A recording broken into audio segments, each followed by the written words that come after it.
Hey everyone, it's lovely to be here presenting at the UNE Postgrad Research Conference.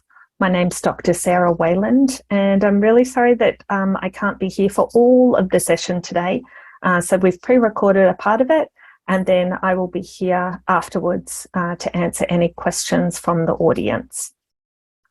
So today's conversation comes to you live from Darug and Ku-ring-gai land in the northwest of Sydney.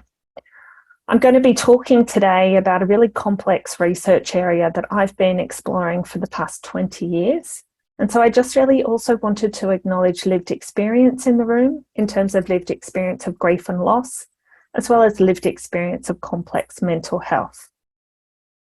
The topic area that we decided to focus in on today really connects nicely with the theme of the conference. And what we're hoping to explore with you is the impact of knowledge translation in action. I think a lot of the time when we think about knowledge translation, it's hard to say out of your mouth for long periods of time, isn't it? When we think about it as researchers, we sometimes think of our academic research outputs. But what I really want you to think about today is, depending on which discipline you're with, depending on what the focus of your research is, or what the results are of any of the projects that you work on, is that there's capacity to really think about creativity and innovation, and remembering that translating our knowledge is not about citations, it's not about the number of papers that you've done, or about the promotions that you apply for, or the medals that you get with your PhD, but really connecting with the population group that you're conducting research on. Now, for some of us, that research area might not be with live people. It might be with animals. It might be historical. It might be a creative autoethnography process. So don't limit your ideas about what knowledge translation could be. Think about what it means to have impact as a researcher, and think about making sure that you get an opportunity to really demonstrate the hard work that you put in when you do your research. Nothing is too big and nothing is too small. We all have capacity to think about how we translate knowledge in action. So I'm also going to be joined in this pre-record by Loren O'Keeffe, who's the CEO and founder of the Missing Persons Advocacy Network. One of the things that I really want to reinforce to you is that there's not a clear template in terms of working towards knowledge translation. It's an iterative, evolving, collaborative process. It might be something that you collaborate on just with yourself, with your supervisors, with your research participants. For some of us, it might be in the communities that we work in, or it might be in the online or digital space. So part of my idea of knowledge translation doesn't just come from each project that I work on, but is really embedded in terms of who I am as a researcher and the experiences that I've undertaken. I often say to my health researchers that I supervise, or to my social work students in Faculty of Medicine Health, is that knowledge translation is not just about what you've learned in the last few years, it's who you are. You can never leave yourself at the door with the research work that you do. It's always going to be shaped by who you are, what you value, what you think is impactful, and how you can co-create relationships with other people or with other areas of research. So when I think about knowledge translation, I think about who I am as a social worker. Now, like lots of us, I kind of stumbled out of school, and not like Dolly Parton stumbled in the kitchen, but stumbled out of school and stumbled into university at the age of 17. I applied to do a Bachelor of Social Work. This was in the early 90s. And I didn't really have an idea about what a social worker was. I'd grown up in a very white middle class kind of all-girls high school. I didn't really have a working knowledge of accessibility and inclusion. I knew that I really liked the capacity to be able to connect with other people. And I really loved first-person narratives in terms of the reading that I did, the documentaries I watched, and the movies that I'd like to watch. And so I really wanted to do something that was kind of nursing focused, that didn't involve blood or touching other people. So social work was a perfect fit. So I stumbled through that 4 years as a social worker, not really having any clue what I was doing. but managed in the days of conceded passes, kind of wandered through my postgrad years, my undergrad years, and graduated as a social worker from the University of New South Wales in 1998. I spent quite a few years kind of wandering for the next 5 years, both here and in the UK and in New Zealand, and travelling around Australia, picking up social work jobs wherever I went. Always a good reminder that in the allied health space, you're never out of a job, and really not necessarily finding my niche. So knowledge translation to me in those early days was really thinking about what I was learning in terms of working with people, not certain types of people, not certain population groups. I worked in disability services, I worked in child protection services, I worked in the justice health space, I worked in community engagement, I worked with kids who were looked after, I worked on helplines, I responded to domestic violence calls. And then I started working for New South Wales Attorney General's Department, working with people who had someone missing. Now, it was a really small service. If any of you do work around retention and the social work role, you'd know that one of the risk factors is solo workers in organisations. I was one of those solo workers for quite a number of years, providing support to any family in New South Wales who had someone missing. So I spent a good 15 years after I'd finished my PhD working in the trauma field. When I started working in missing persons, I ended up working as a counsellor, managing the service, working for the Australian Federal Police in terms of developing policy and practice-based frameworks for how to better support families of missing people, and then coming back and running the Victims of Crime Bureau for New South Wales Government. By the time I got to that end of working, I had 2 kids, I had an executive level position, and I was really, really tired. Part of the thing that I found really frustrating is that I could see that connection and belonging were incredibly important to people who were experiencing life-challenging situations. Yet the bureaucracy of doing that work, or the development of resources that had to look a certain way rather than meeting people where they were at, I found really frustrating. I could see that knowledge translation was not just about making sure that you had resources on a website, but really making sure that people received them in good time, that they reflected a part of them, that people could see themselves in the resources that were being developed. And back then, at the beginning of kind of like 2010, 2011, there wasn't a connection to consumer participation. You know, we had groups of families that we'd worked with, and sometimes we'd share them drafts of resources, but there wasn't a collaborative effort all of the time to make sure that what we were producing was actually helping people. It was more a KPI of making sure that you had the resources available. So after all of that work, and I guess dipping my toe into the research space by being awarded a Churchill Fellowship back in 2005, was I started to think about why I had such a frustration with knowledge translation, why I was seeing the same issues over and over again from people who had someone missing, but nothing that we were producing would actually meet people where they were at. I'd go to the police academy, I'd train new police officers about how to ask questions, how to answer questions, how to provide support, how to build rapport. But part of the challenge when you go and talk everywhere is that you leave a reminder if the person's listening, but you don't leave a reminder if you haven't written down what you've learned to share. So I started doing my PhD. I enrolled here at UNE at the end of 2011, just had my second baby, and he wasn't very good at going to daycare. So it was very useful for pointing out that knowledge translation was really important to me, because it actually gave me the potential to work with Professor Miff Maple here at UNE, as well as receive a scholarship and stay at home and study at the same time. I thought that I would have a significant amount of free time. I think I learnt quite quickly that an MPhil upgrading to a PhD didn't actually release me from working. It just meant that I kind of sat in my house for maybe 4 years. Now, part of this knowledge translation story I'm telling you is not to represent my curriculum vitae, but to tell you what it is that creates good knowledge translation. And the key point is relationship building. When I started studying here at UNE, part of the way that I supplemented my income as a PhD scholarship, because at that moment in time, I think I worked it out, for a full-time week, it was $12.99 an hour, is that I supplemented my income by doing freelance writing. Now, I had a couple of kids. I could kind of churn out, mummy articles pretty quickly, how to navigate relationships in the playground, how to talk to your kids about grief and loss.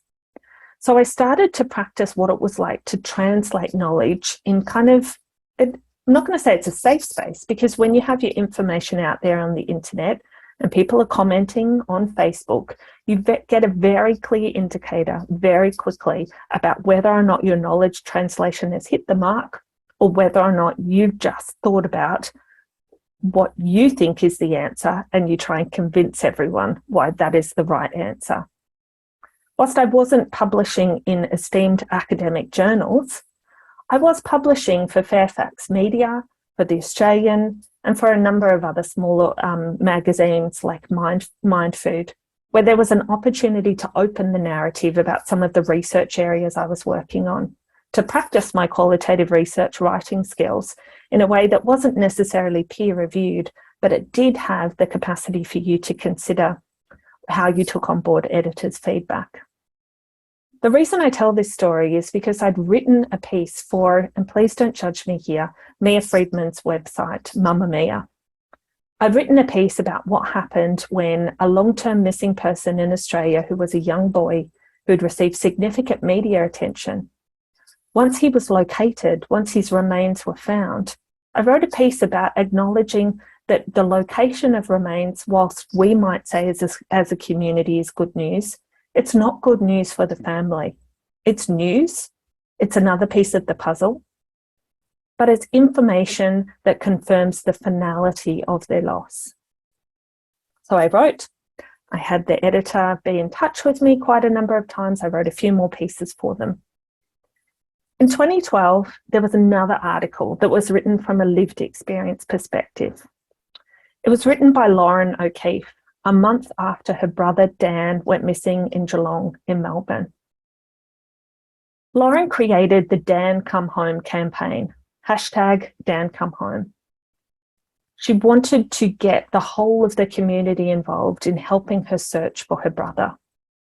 She mobilised an incredible social media platform through Facebook, through Twitter and Instagram, and tried to get people to consider what it would be to help her as kind of corporate citizens to be on the lookout for Dan in terms of her being able to locate him and provide him with the health support he needed. Now, the editor of Mamma Mia created the platform for Loren to be able to write that article. But in doing that, she recognised that it was very early days with Dan only just having gone missing. And there was extreme anxiety and distress from Loren about the telling of the story and having to face the media without any skills.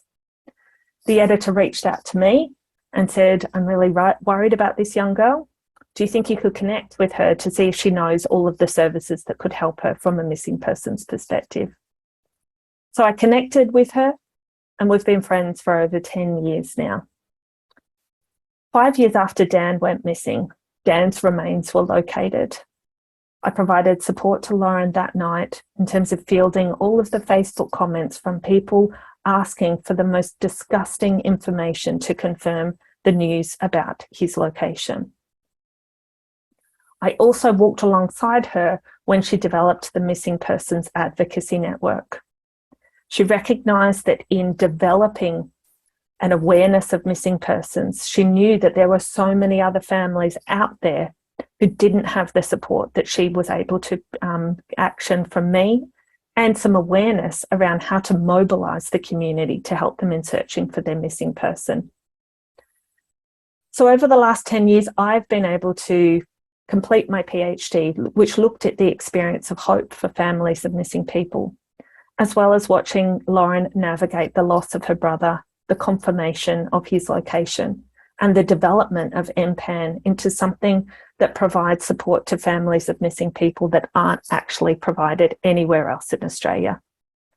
And so that's where I end up today, here as a course coordinator at UNE, providing support to the hundreds of our social work students, but thinking about my research both in missing persons and in suicide prevention about what good knowledge translation looks like, not falling for what we think knowledge translation is as an academic. So part of the question that we always need to recognise when we're deeply immersed in a project is what we perceive our project to be about versus what others who receive our project might like to think it is. So part of the focus always is checking in with myself and checking in with collaborators about, are we creating knowledge and translating it for the sake of saying this is what we did? Or are we viewing it in terms of how can we provide detailed or rich information to better support somebody's life? So part of the question here is asking ourselves, well, what does missing persons mean to you? If you do a simple Google search about missing, it comes up with many of the faces and names that we've seen over the years. The disconnect between what the experience of missing is versus what happens from a lived experience perspective of being left behind is stark. From a simple concept, when you look at missing here from a Google search, you see the fact that missing is often a concept of lost and found. It doesn't take into account all of the experiences in between of waiting, the practical impacts of searching, the practical impacts of working with the police for some families for the very first time, the emotional implications of not having a loss that has an ending. There are currently 3,000 families across Australia who have someone who is long-term missing. That's longer than 6 months. The waiting, the perpetual hoping, the teasing journey of hopefulness versus hopelessness are significant for families.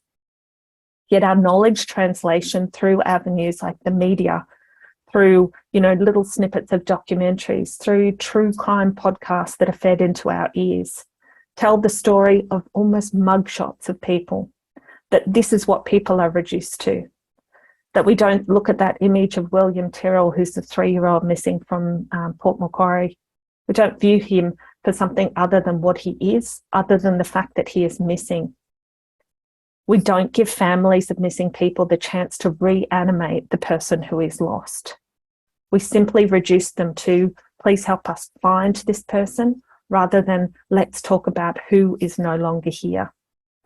So part of knowledge translation is about making sure that we understand what we're researching, we know what we're seeking to do with our research, and how we might disrupt some of those discourses around the area that we work within.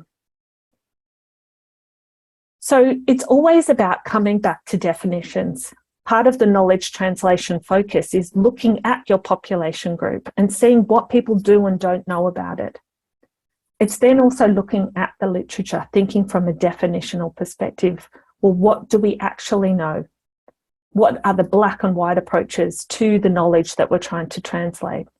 So for me, I'd go to the Australian Police definition that tells us that a missing person is someone whose whereabouts are unknown and that there are concerns for their safety and well-being.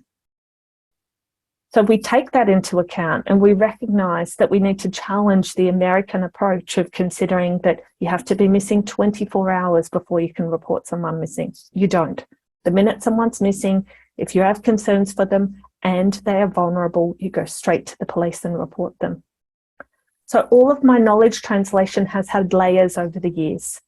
My thesis that's available online, everything that I put on ResearchGate, every conference proceeding I've done, every technical report I've written for the Federal Police, for New South Wales Police, for agencies overseas, is about really thinking about not what I want to put out to the world, but who is my audience and what do they want to receive from it. So part of it in terms of considering knowledge translation is also about contextualizing what it is that you're trying to present. So that point that I made before about the Google images and then the definition is that knowledge translation contextualizes the space in between.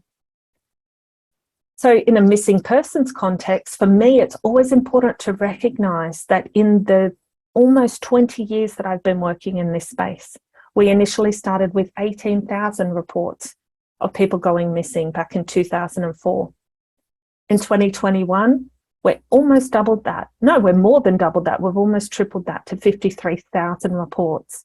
That's 145 people who go missing every day times 12.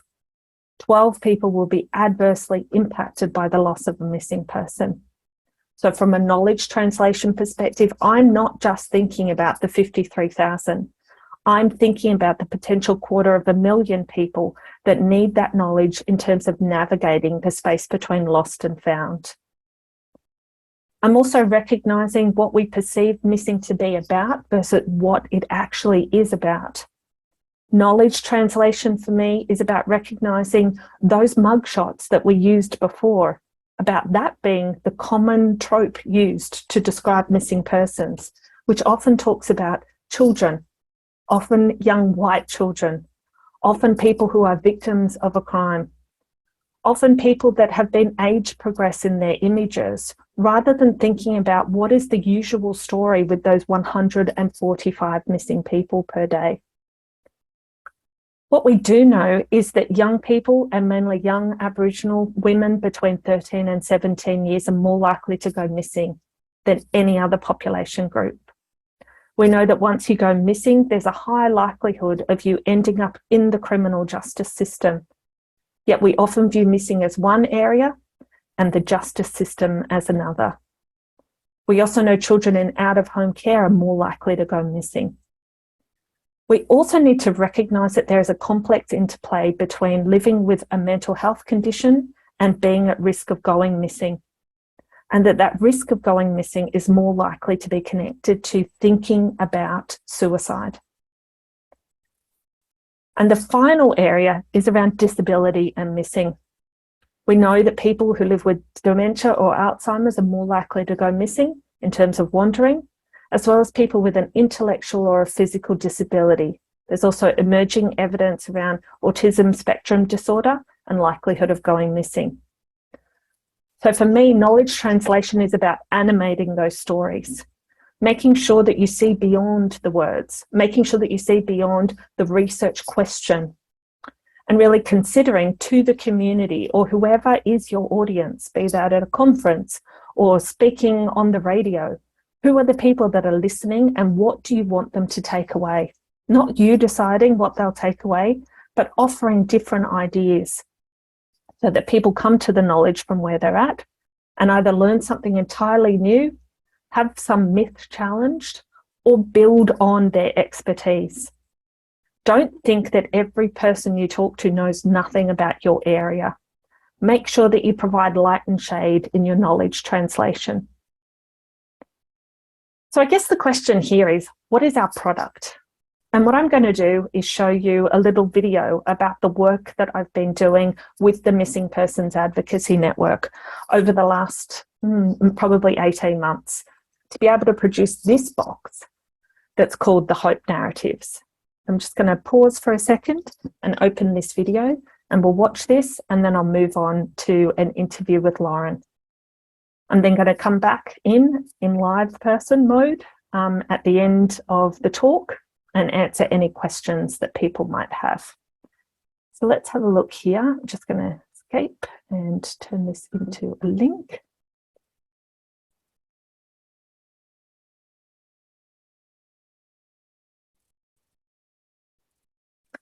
I'm going to stop sharing there and then come back to the actual video.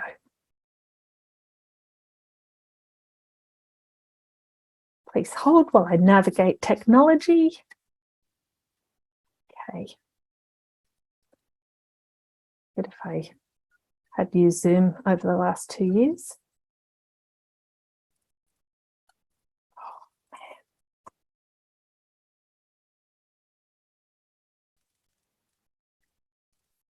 Just talk amongst yourselves for a moment. Okay. Oh, hang on. Just want to double check that the audio is working. Yes, share sound. Off we go. Okay, here's the hope narratives.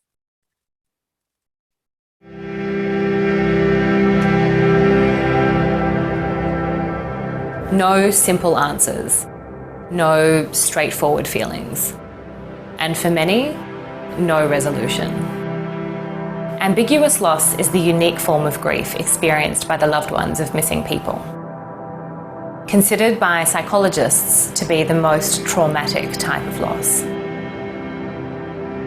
We set out to create a tangible therapeutic tool to help families know that however complicated and unresolved their feelings, there is a way through.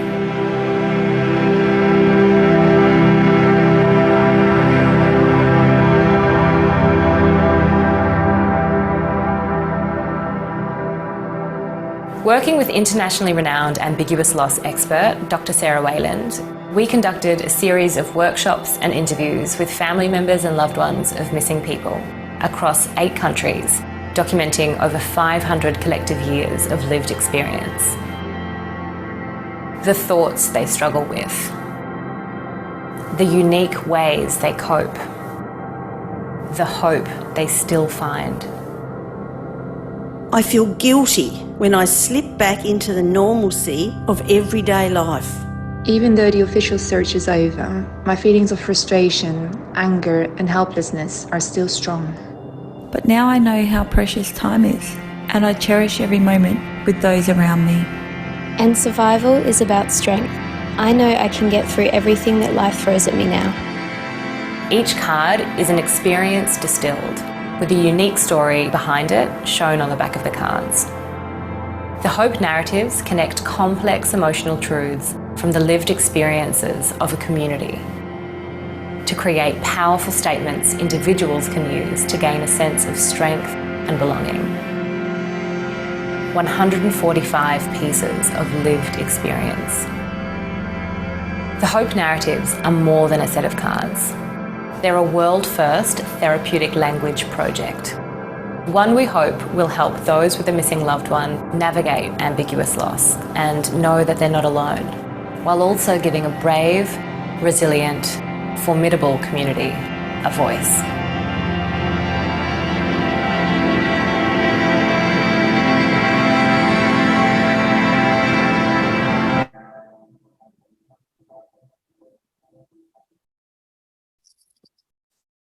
So that's the hope narratives.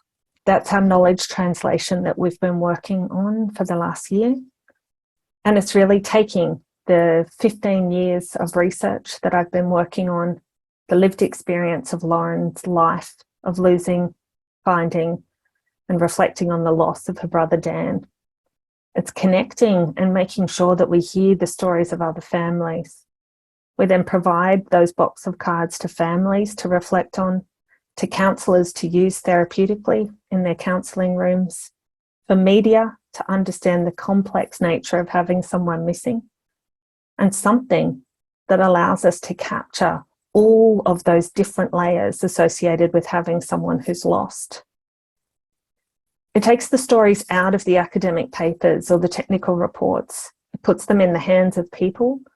It allows us to co-design those outcomes and allows us, or me as a researcher, to work with community organisations and say to them, what is the need that you're seeing? And how can my knowledge and your knowledge be translated together and shared with others? So I'm now going to hand over to a discussion that Lauren and I had, and then come back for questions at the end. So please hold. Thanks, everyone. I'm here with Lauren, and she's going to introduce herself, and then we've got a couple of questions around her reflections in terms of leading the hope narratives. So Lauren, tell us about yourself.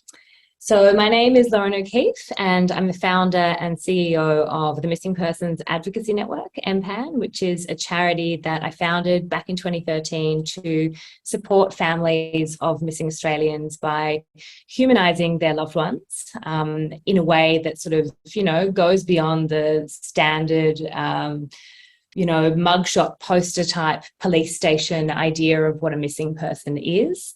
So we create awareness for missing loved ones, as well as the issue of missing persons in Australia and the way that it impacts the people left behind, as well as providing both practical and emotional support to the families and friends of missing people. And earlier in the talk, I reflected on what I'd always thought knowledge translation was from my years as a social worker, but also reflecting on our relationship over time. To have mutual trust and respect with each other is really important in terms of taking part in projects. So I guess the bringing together of all of that information, and I think what would be really interesting for this is also to understand what it's like for you from your lens as someone who is the founder of an organisation, about what it's like to collaborate with researchers.